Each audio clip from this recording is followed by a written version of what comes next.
Okay, so I saw Godzilla vs. Kong.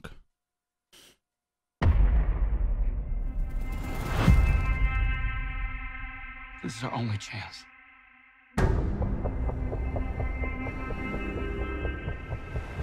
We have to take it.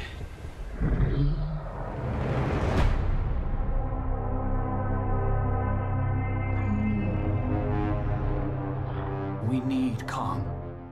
Okay, so after these two Godzilla films we had and Kong Skull Island, it appears that Godzilla, for whatever reason, has decided to just become a bad guy and is ruining the cities, is killing people, and so basically society is left to depend on Kong in order to help them and stop Godzilla.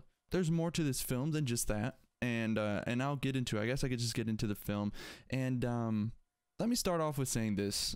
Maybe I'm a little biased because I'm not a fan of films where the draw is monsters, fast cars, explosions. That's like what's trying to bring you in. You know, there's exceptions, obviously, but generally it's not my type of film. So take that with a grain of salt. So if you are a big fan of those types, that maybe my review isn't catered necessarily to you, but yeah, just keep that in mind. I'll start with what I did like, and I'll say I liked the little girl who acted. I think her name is Kaylee Hoddle. I thought she did well. I thought she portrayed her feelings well. I felt empathy for her and the empathy she portrayed through the screen for like Kong and his situation, you know, and so I thought she did well. And I was having a discussion with my brother after the film, and he was saying, you know, it's very cliche. There's this, you know, young girl or whoever that just for whatever reason has a soft spot, or that this giant monster or whatever the case is has a soft spot for.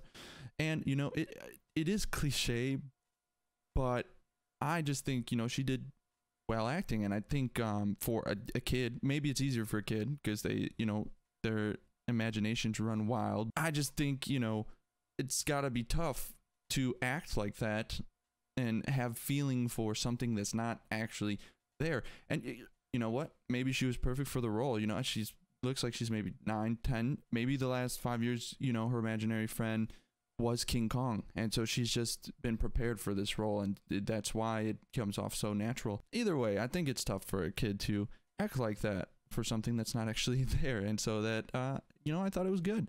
And I can go over everyone who I thought did fine. You know, most people in this film I thought were fine. And I did like the battles this time that they had with the monsters. So Godzilla, Kong, I thought it was really well made. And when they did close-ups on Godzilla, I thought Godzilla was great. Just the graphics itself, I thought were really well done, really well detailed. You know, they had a fight in the daylight this time. They had a cool fight in like a city, which was really nice, like a cool like neon lights all over the place. It was way better this time around than like in the first two Godzillas. Much better. I would say I got more of a Godzilla film feeling from this film with like a little bit of Kong. They tried to do some jokes in this which didn't really land. Well, you know what, let me go on to what I didn't like from the film, because I pretty much just went over what I did like. So so as I was saying, like in the beginning, it's deeper than just, you know, Godzilla's randomly killing innocent people and going off. You know, there's a deeper story behind it, and you have two separate stories. One that has something to do with science and them having to extract something from the world that Godzilla and Kong actually are from. And then there's a side plot of, you know, your cliche side plot in this, where you have these conspiracy theorists who go off on their own adventure trying to prove something, you know. And so you have both of those. And the science one is just like, I would have rather it just stuck with that versus, you know, having this side journey with these people. But I just felt like the science they were trying to explain and what they were trying to do was just like too much. I kind of understand what they were getting at the end of the day. Maybe if they focused only on the battles between, you know, the giants, and then you had this one story to tell all the other parts, like the human part, and gave it more time, maybe it would soak in more and it would be more interesting that way. But then you have this other subplot where you have Millie Bobby Brown's character, and then she's with her friend who just appears, who's, I guess, a science geek, but not really. I don't know. I'm not really sure.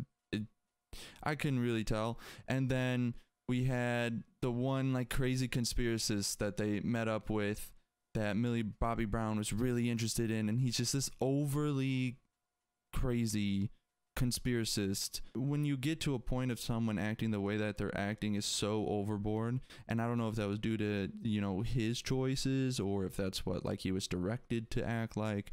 It was just way too much, and overall just that whole side story I think could have been washed away. I don't know if it was like they were paying Millie Bobby Brown to be in multiple movies and she was going to get paid out either way, so they had to find some sort of story in order to like fit her in.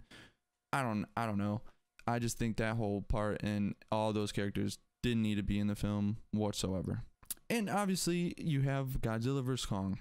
You're already suspending all disbelief because it's unreal. I could do something, just be like, so you're telling me this kid can go at 1,000, they can travel 1,000 miles in 2 seconds and nothing's gonna happen? Oh, and while all that's going on, gravity is inverted as well in a split second, and you're telling me that nothing happens to this little girl or any of these people? We're watching a movie about a giant gorilla and a massive lizard. Like, I could have this argument like the whole time, like obviously suspend disbelief, but there are some things where I'm just like,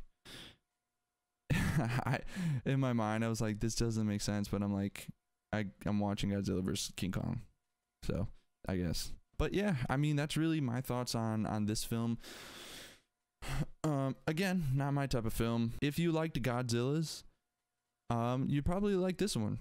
And if you like Kong, I liked Kong. I thought Kong Skull Island was good. But I thought that one was definitely better than this film, just in general. And I guess I'll just go straight into my review with that. I'm going to give this film a 4 out of 10.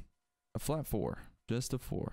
If you guys don't know, I am going to be streaming a lot more consistently. I'm just getting my schedule and everything together. I will post on Twitter my schedule every time I stream on Twitch. All my socials going to be down low, but it's at it's twitch.tv/ILY Johnny. And again, I'll put that in the chat. I'll probably throw it on the screen for a second here. If you guys want to go follow that and talk to me anything about movies, ask me any questions, or just watch me go crazy on Warzone or any other game that I play, cool, perfect. So with that being said, I hope every single one of you have a great day and a happy Easter.